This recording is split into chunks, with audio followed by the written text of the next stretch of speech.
Hi, my name is Hannah Smolin, and I am discussing the story of Adam and Eve and how it is used as an illusion. So the story begins as God creates everything on earth in the book of Genesis. He first creates light, then day and night, then the seas, then stars, then all creatures and animals, and then on the sixth day, he finally creates Adam, the first human. And Adam is made out of dust, made by God, and placed in this perfect garden, the Garden of Eden. Eve is then made out of a rib of Adam, and God tells both of them they can eat anything they want except for any fruit from the tree of knowledge of good and evil. And these two are enjoying themselves, eating anything in the garden, and are unshameful of their nakedness and innocence. But as you can see in the picture, the serpent, traditionally the devil in the shape of a snake, tempts Eve in eating the fruit from the tree by telling her that she would be like God, knowing good and evil, and that her eyes would be open. So Eve then gives in to the serpent and gives some fruit to Adam, and they both eat that fruit. And it gives them some knowledge, but it also gives them the ability to think of negative concepts like shame. Like instead of frolicking around innocently naked, they are now searching for like leaves to cover themselves up. When God finds out, he bans them from the Garden of Eden, and this hurts the relationship of humans and God, also called the fall of humankind. Adam and Eve are kept out of the garden by an angel with a flaming sword, and God curses the serpent as the enemy of humankind. God tells the two humans that there will be consequences of their sin of disobeying. He tells Adam that all men will have a hard labored life until death, and women will be cursed with the pain of childbirth and will suffer until they die. And this illusion has very distinctive characteristics that makes it easy to identify. First, there's a form of a forbidden fruit, like the fruit from the tree of knowledge of good and evil. There is a sense of tainted innocence, like nakedness, which is the next bullet point, um, which gives a sense of shame in that, which is also a bullet point down here.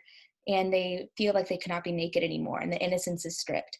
There is a man and a woman, like Adam and Eve, an act of disobeying, a place of a paradise or utopia where everything is perfect, an evil temptation, which is the devil or the serpent in the story, a sense of being the first of their kind, as Adam and Eve were the first humans, um, knowledge from the tree of knowledge, and a sense of shame that was touched on earlier, and the serpent, which is seen as this picture which describes the devil. So there's some themes of the illusion, the first being that all evil originates directly from selfish desire. And this is seen as Eve grabs the apple. She fully knows that she shouldn't have it, but she has a sense of selfishness as the serpent tells her that she'll be just like God. She'll know everything. Her eyes will be opened. And so the selfishness takes over, and a sense of sin is made from this. And it kind of goes on to the next bullet point of mortal sin is the source of all destruction.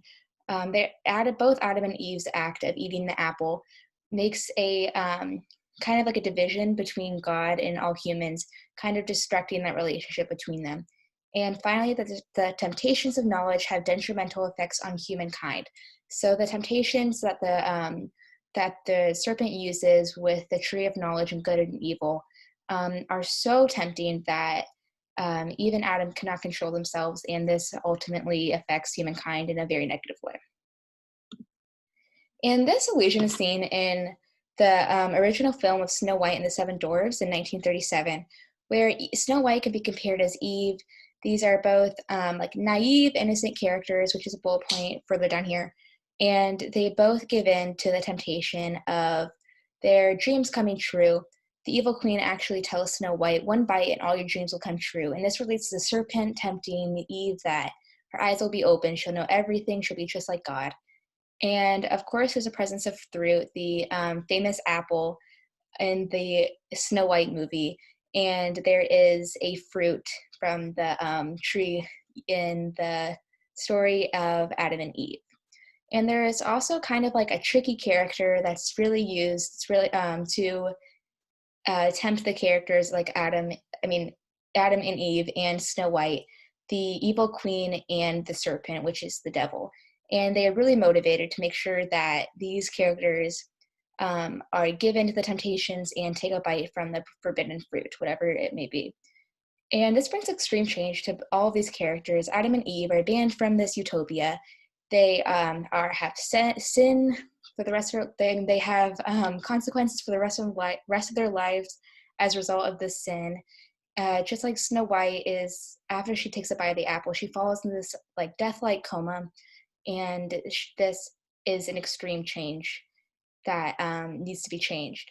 Which brings to the final point of there's an act of curing. Ultimately, in the story of Adam and Eve, God promises a cure for sin or death, and Prince Charming can be compared to God as curing Snow White's coma-like trance, this like death-like state, as he kisses Snow White to bring her out of this as a cure. And that's all. Thank you.